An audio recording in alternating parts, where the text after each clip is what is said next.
बहुत बहुत स्वागत है, अभिनंदन है, आभार है आप सबका एजुकेशन लाभार्थ के चैनल पे। मैं हर्ष प्रजापति उपस्थित हूँ आप सबके समक्ष एक अति महत्वपूर्ण जानकारी के साथ। देखिए, जितने भी आपने सवाल किए थे, चाहे वो कमेंट बॉक्स में हो, चाहे टेलीग्राम पे हो, उन सब का एक जो है सेपरेट वीडियो बनाकर उनका आंसर देने की मैं कोशिश कर रहा हूँ।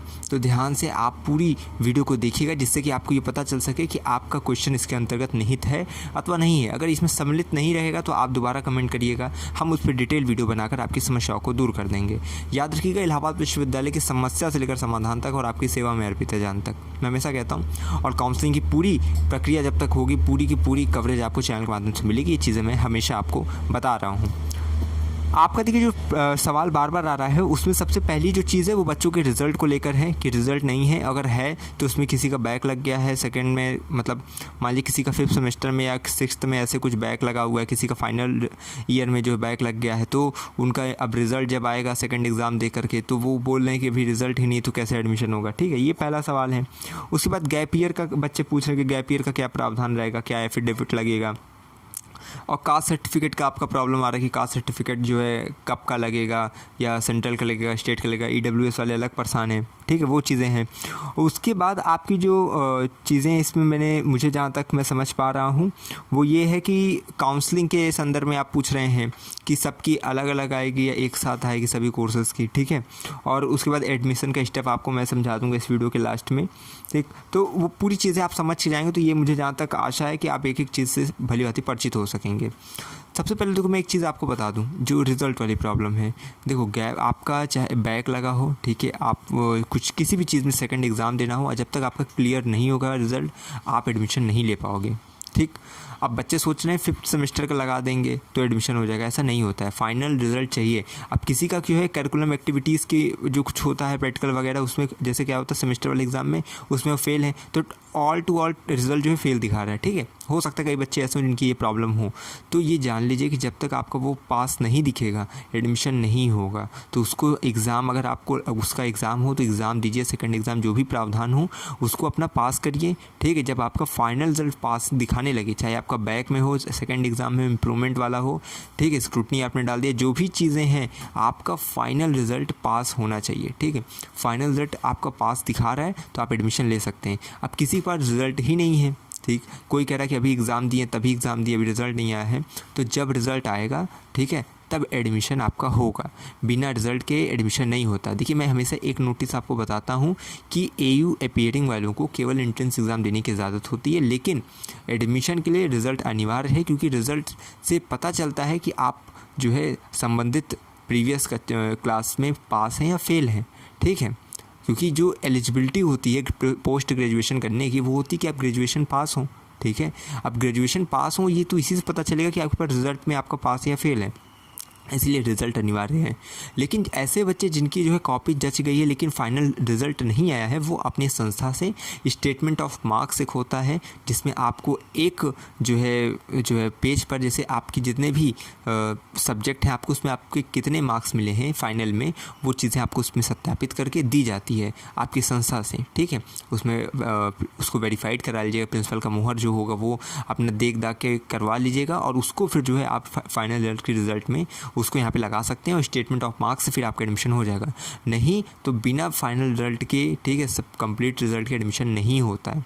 और स्टेटमेंट ऑफ मार्क्स वाली बच्चे ध्यान देंगे, जब फिजिकल वेरिफिकेशन होगा डॉक्यूमेंट का, तो वहाँ पे लगेगा ही लगेगा। ठीक है, तो ये चीज़ें मैंने आपको समझा दी है। तो जितने भी बैक पास फेल वाले हैं, वो सब अपना ध्यान देंगे कि अपना रिज़ल्ट क्लियर करो। और ये देखो, अगस्त के 3rd वीक तक आपका एडमिशन, जहाँ तक मुझे लग रहा है, वो समाप्त हो जाएगा। ठीक है, बहुत ज़्यादा दिन लगता नहीं है एडमिशन यूनिवर्सिटी मेन कैंपस में। तो अब आपका रिज़ल्ट नहीं आता है तो आप क्या करेंगे, आप कॉलेज में एडमिशन लेंगे। ठीक है, आप लोग इतनी जल्दी परेशान मत होइएगा कि अब जो एडमिशन नहीं हुआ, कॉलेज में एडमिशन ले लीजिएगा। तो ये चीज़ है। तो जब आपका रिज़ल्ट आएगा तो एडमिशन होगा, नहीं तो स्टेटमेंट ऑफ मार्क्स जारी करा लीजिए अपनी संस्था से। अब देखो, दूसरी जो चीज़ आप लोग जो बार बार पूछ रही हो, ये है वो चीज़ कि आपका गैप ईयर के लिए देखिए अंडरटेकिंग फॉर्म आता है। ठीक है, अंडरटेकिंग फॉर्म अभी आप नहीं जानते कैसा क्या होता है, तो एक वीडियो आई बटन पर दिख जाएगी, जिसमें ऑनलाइन काउंसलिंग मैंने पूरा प्रोसेस बताया था, एक एक चीज़। तो उसमें मैंने गैप ईयर के फॉर्म को भी दिखाया है, एंटी रैगिंग के, अंडरटेकिंग के, तो उसको जाकर देख लेना। अंडरटेकिंग देखो, ये भी इससे कई बच्चे कहते हैं TC माइग्रेशन नहीं है, ठीक है, टीसी और माइग्रेशन नहीं है, तो उनके लिए क्या है कि भाई आपको मैक्सिमम 21 दिन का समय मिल जाता है उस अंडरटेकिंग को भरने से कि आप बाद में उसको जमा करेंगे। आप समय भी उसमें लिखते हैं कि हाँ इतने से इतने के बीच में आप जमा कर देंगे, तो अंडरटेकिंग फॉर्म भर के जमा कर देते हैं तो आपको टीसी और माइग्रेशन में कुछ समय मिल जाता है, आप उसको बाद में जमा कर सकते हैं। ठीक, तो ये चीज़ें हो जाती हैं, लेकिन रिज़ल्ट के लिए कोई जो है अंडरटेकिंग नहीं होती है, रिज़ल्ट आपको लगाना ही पड़ेगा। ठीक, तो अभी जो गैप ईयर के बच्चे हैं जिनका गैप हो गया उनके लिए सबसे पहले कि उनके पास अंडरटेकिंग का फॉर्म आता है जो काउंसलिंग की वेबसाइट पे उपलब्ध रहेगा, मैं आपको बता भी दूंगा फिल करके। ठीक है, बाकी मैंने वाली वीडियो जो आई बटन पर मिलेगी उसमें मैंने बता भी दिया है। ठीक है, कैसे फिल करते हैं। अब उस अंडरटेकिंग के फॉर्म में आप फिल करते हैं कि हाँ कितने से कितने का आपका गैप है, क्यों गैप है वगैरह वगैरह, और उसके बाद आपको वही जमा करना रहता है। अब मान लीजिए फिजिकल डॉक्यूमेंट वेरिफिकेशन के टाइम आपसे बोल रहे हैं कि एफिडेविट चाहिए, या कॉलेज में आप जाते हैं एडमिशन के लिए तो बोलते हैं कि एफिडेविट चाहिए, तो उसका फॉर्मेट मेरे पास है, मैं आपको बता दूंगा कैसे बनता है। ठीक है, लेकिन अंडरटेकिंग से ही आपका कार्य जहाँ तक है हो जाना चाहिए, तो उसको आपको देख लेना। उसकी गैप ईयर वाले परेशान बिल्कुल नहीं होंगे, कचहरी से बनता है एफिडेविट बन जाएगा। अब देखिए कास्ट सर्टिफिकेट जो प्रॉब्लम आ रही है वो भैया 1 अप्रैल 2024 के बाद कहीं बनवा लेना, क्योंकि जो यूजी का रजिस्ट्रेशन हुआ है उसमें यही 1 अप्रैल 2024 का मांगा जा रहा है, तो इसीलिए मैं कह रहा हूँ कि आपको दिक्कत ना, इसलिए सेंट्रल का जितने भी हैं, ठीक है, ईडब्ल्यूएस वाले अपना स्टेट का वही बनवा लेंगे, लेकिन सेंट्रल के फॉर्मेट में बनवाएंगे ईडब्ल्यूएस का सर्टिफिकेट। और इसके लिए मैंने वीडियो बना दी है कि कैसे ईडब्ल्यूएस का सेंट्रल वाला फॉर्मेट क्या क्या होता है, आप गूगल पे भी डालोगे तो मिल जाएगा आपको फॉर्मेट।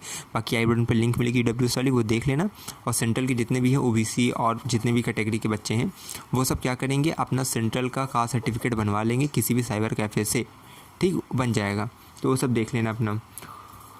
अब जो चीज़ आपकी आ रही है वो ये है कि देखो कट ऑफ लगातार बच्चे पूछ रहे हैं कि कट ऑफ कैसे अलग अलग विषय की आएगी कि एक ही साथ एमए की सारी आ जाएगी, ऐसी नहीं है, अलग अलग विषयों की एमए की, जैसे एमएमएससी डिफेंस स्टडीज़ की आई थी लेकिन वो जो है हटा ली गई किसी कारणवश वेबसाइट से। लेकिन जैसे डिफेंस स्टडीज़ से एमए भी होता है एमएससी भी होता है, तो दोनों की एक साथ जारी की गई कि एमए एमएससी डिफेंस स्टडीज़ की एमए में डिफेंस स्टडीज़ में एडमिशन लेना तो भी वही कट ऑफ है, एमएससी डिफेंस स्टडीज़ में लेना तो भी वही कट ऑफ है, जो कि जारी की गई थी।